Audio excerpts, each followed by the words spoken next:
ढूंढ करके लाइए। उनके अरबी कोश में सोम शब्द है जिसका अर्थ है घोड़ों को भी हफाना, अर्थात घोड़े भी तैयार करना और खुद अपने शरीर को मजबूत करना।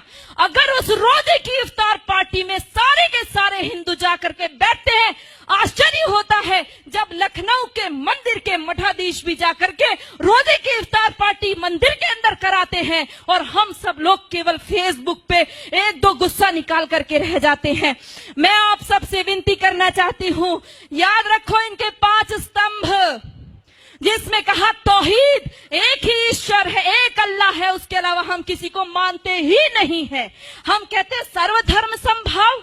अरे लानत है हमारे ऊपर, 1400 साल से जिन लोगों ने केवल कत्लेआम मचाया हो, आज भी हम उनको धार्मिक कह रहे हैं। वो अल्लाह के अलावा और किसी को स्वीकार नहीं करेंगे, वो हर स्तर पर करेंगे, वो दाढ़ी रख करके भी करेंगे, वो पैंट शर्ट पहन के करेंगे, वो अरबी बोल करके करेंगे, वो हिंदी बोलेंगे, वो इंग्लिश बोलेंगे। लक्ष्य केवल एक उनका स्पष्ट है, वो है जब तक एक भी काफिर जिंदा है अल्लाह का काम रुकेगा नहीं। और जो लोग कहते हैं, जिन्होंने बोला रघुपति राघव राजा राम पतित पावन सीताराम, और अगली पंक्ति जोड़ दी ईश्वर अल्लाह तेरो नाम, लानत है हमारे ऊपर। हमने कभी पढ़ करके नहीं देखा अल्लाह कहते किसको है। हमने ईश्वर के बराबर अल्लाह को रख दिया। अरे हमारा ईश्वर दयालु है, कृपा करता है, परंतु अल्लाह का आदेश है। कहाँ पढ़ोगे? कुरान पढ़ोगे। अल्लाह का साफ आदेश है, जो मेरे को नहीं मानता, जो जिब्राइल मिकाइल को नहीं मानता, जो मोहम्मद को नहीं मानता, वो काफिर है और काफिर वाजिबुल कत्ल है, वो कटने योग्य है। इतना ही नहीं कहा, जब रमजान का महीना खत्म हो जाए इनको घात लगा करके मारो। पढ़ो सूरा तौबा, पढ़ो सूरा अल बकरा, सारी की सारी कुरान की सारी ये आयतें पढ़ करके देखो, आपको साफ स्पष्ट पता चल जाएगा। हम सोचते हैं कि उनकी हज यात्रा, हम सोचते हैं उनकी हज यात्रा हमारी अमरनाथ यात्रा जैसी है।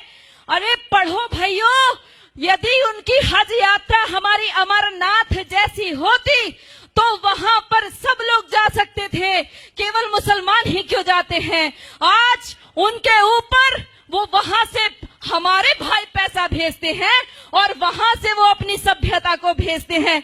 उनको कोई एम्बेसी में राजदूत भेजने की आवश्यकता नहीं है कि भारत में आप हमारे अरबी कल्चर का प्रचार कीजिए। ये सारे बढ़ाए हुए दाढ़ी, ये सारे ऊंचा पजामा और नीचा कुर्ता पहन करके सारे वहां से सीख करके आते हैं और अपने आप यहाँ पर आकर के सिखाते हैं।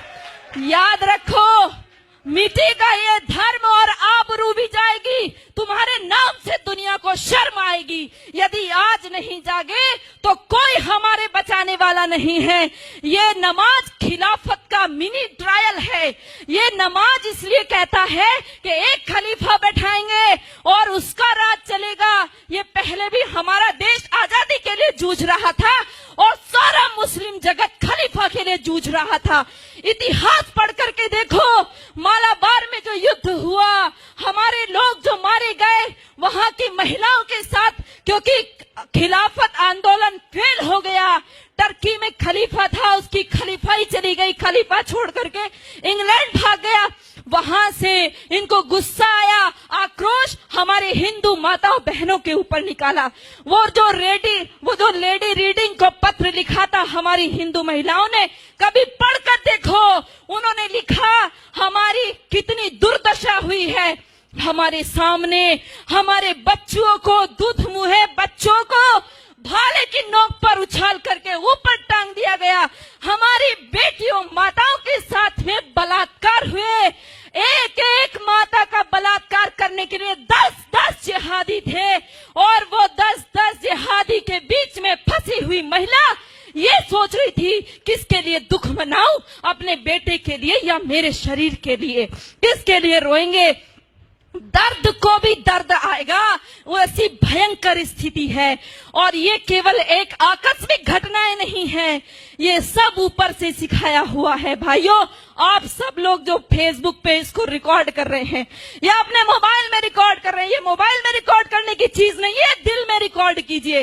इसको अपनी बहनों को, माताओं, बेटियों, बच्चों को बताइए। नीति कृष्ण कहता है, नीति का अवलंब ले पहचान शत्रु प्रहार को। कृष्ण का आदेश सुन गुंजा दे गांडीव की टंकार को। ऐ पार्थ चादर तान कर सोता रहेगा कब तलक, तू उठ जरा निज शौर्य का परिचय करा संसार को। तो उठ जरा निज शौर्य का परिचय करा। धन्यवाद।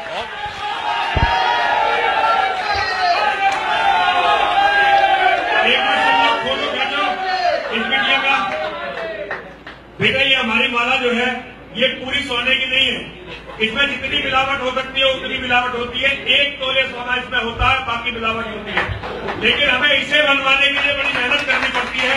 और यतीमा चेतनानंद सरस्वती जो तुम्हें अपने हाथ से इसे दे रही है ना, तुम जैसी बेटी जिस माँ ने पैदा की है ये उसका सौभाग्य है। पिता ने तुम्हें जन्म दिया है, ये उसका सौभाग्य है। तुम्हारी जैसी बेटी होना ये किसी भी व्यक्ति के लिए इससे बड़ा सौभाग्य नहीं हो सकता।